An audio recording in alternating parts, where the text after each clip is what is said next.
The number one cause for children in Baltimore City is homicide. Let's take that in. The number one cause for children in Baltimore City is homicide. Now, when I first heard that this week, I took a step back and I was like, yo, like, it's going to definitely be outrage. And what I thought was we was going to be on the streets, you know what I mean? Big flyers out, like, yeah, like, our children are dying and we upset. I looked on the news. I thought Governor Hogan was going to be on that joint talking about, we going to stop this. This is our plan for Baltimore City. And then what I thought, Brother Ihani, I thought maybe I'm not looking hard enough. And so I went on Instagram and went on Facebook, and I go down my timeline and I'm looking at what are we talking about then. And what I saw was us doing TikTok dances. You know, I saw us with fly pictures with, what's her name, Mooney Long lyrics. This is what we see. And what it made me take a step back and think is that, yo, where are we going to draw the line? At what point are we going to draw the line? And so what I decided at that moment is that if nobody does anything, if nobody steps up and says something about what's happening in Baltimore City, when it comes to our children, then today a family will step up. Right. And so I'm here to tell you that as Black people in Baltimore City, that we're in a state of emergency. And we're declaring today that we're in a state of emergency. And I know some of y'all right now was like, what you mean we're in a state of emergency? We've been in a state of emergency. Right. Why didn't y'all declare a state of emergency when the brother got killed from Safe Street, so that quadruple shooting on Monument Street? Why didn't we call a state of emergency when Lord Taylor was killed at Emerson Village? Or why didn't we call a state of emergency when crack ended up in the Black community in the 80s? Well, let's go all the way back. Why didn't we call a state of emergency when the first Black man, the first Black woman, the first Black child was taken from the shores of Africa and made a slave? Why didn't we call a state of emergency then?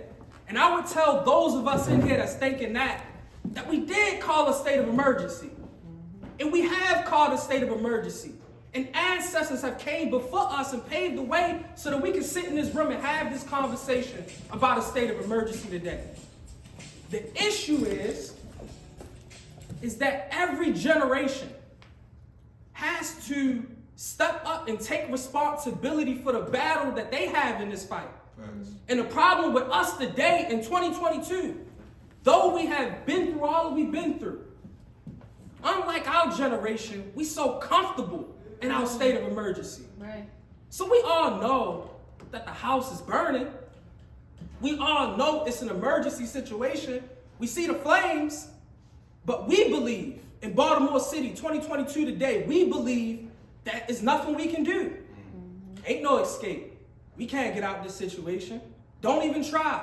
And so instead of trying to get out the burning house, instead of jumping out the window, we just like, man, I might as well play 2K and wait till the flames to come and touch me and mine. Right.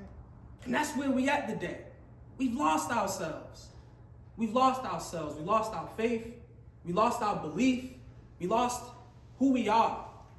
And so what I realized today is that we can't remember who we are if that's our response to the situations we deal with today. Right. And so we can't remember how Malcolm X and the Nation of Islam shook up the whole world. Right. We can't remember how Martin Luther King and the Civil Rights Movement shook up the whole world. We can't remember Mansa Musa and Mali.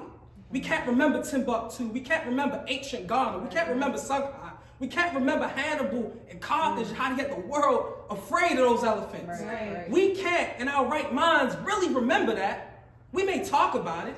We may read about it, but we can't really remember that, because if we remembered that, we would see that the situation that's in Baltimore City, yes, is murder. Yes, is violence. Yes, is drugs. Yes, is drug addiction. But the situation in Baltimore City, based on what we accomplished yesterday, the situation in Baltimore City is light work to us. Right. And we have to remember that and really ground ourselves in that we have accomplished great things and we have so much more to accomplish. And so today, family, we will promise you this. We will do everything we possibly can. Blood, sweat, tears, sacrifice whatever we have to, even our lives, to get us forward as a people. And if we die, we die.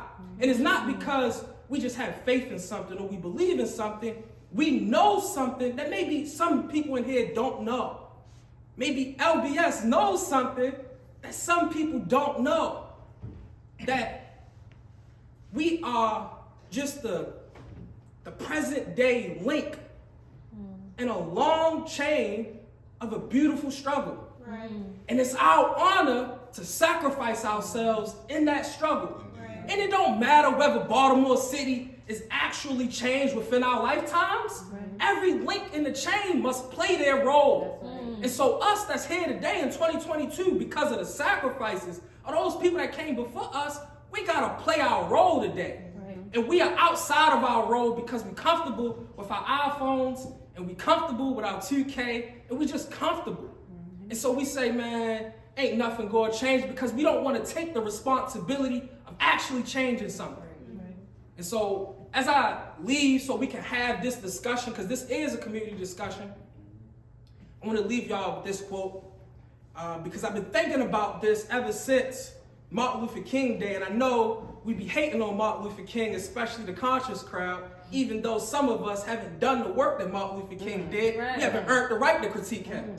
But Martin Luther King said the day before he died, April 3rd, 1968, he said, I've been to the mountaintop.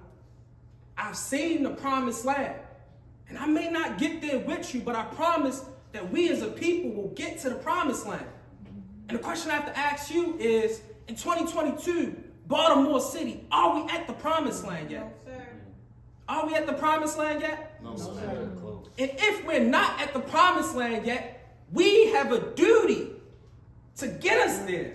Right. Us, not nobody out the room, not the government, not the mayor, not the education system, not none of those people. We as black people have an obligation to get us there because Martin King died for us.